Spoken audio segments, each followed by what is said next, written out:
Hey everyone, welcome back to my channel. In this video, I will show you don't use ChatGPT like this. So let's get started.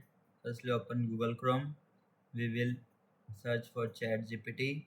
Now, firstly, we are discuss about the mistakes what most people do wrong. So giving very short or unclear prompts like write something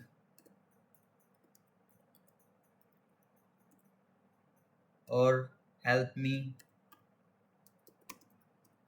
like this short prompts,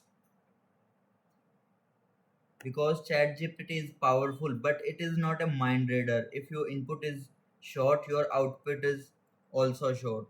Instead of this, you can clearly write something important about nation.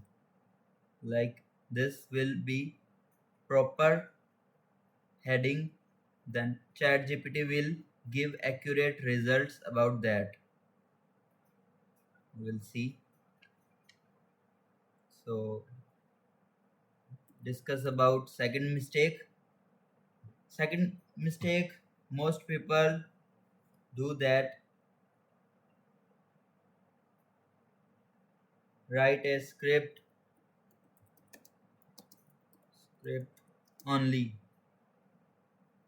No, that's the wrong way. You can tell accurately ChatGPT that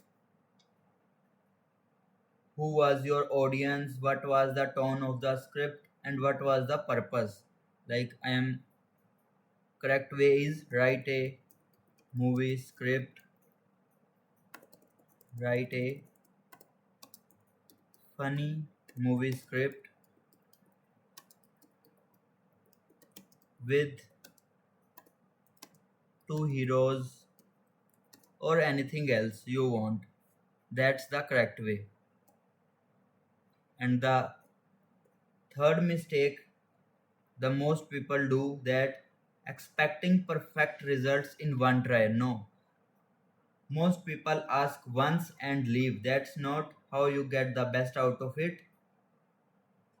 You can firstly read what ChatGPT tell you. If you not comfortable with this result, you can say variation or more accurate. Now you will see ChatGPT will give us variations like first, second, and third, fourth paragraphs. Which one give you more accurate? You can choose this. Always ask ChatGPT to act as an expert. Always review and edit the output, and that's it. So yeah, don't use ChatGPT in the wrong way. With the right prompts and approach, it can save your time and boost your productivity. If you found this video helpful, don't forget to like, share, and subscribe. Thanks for watching.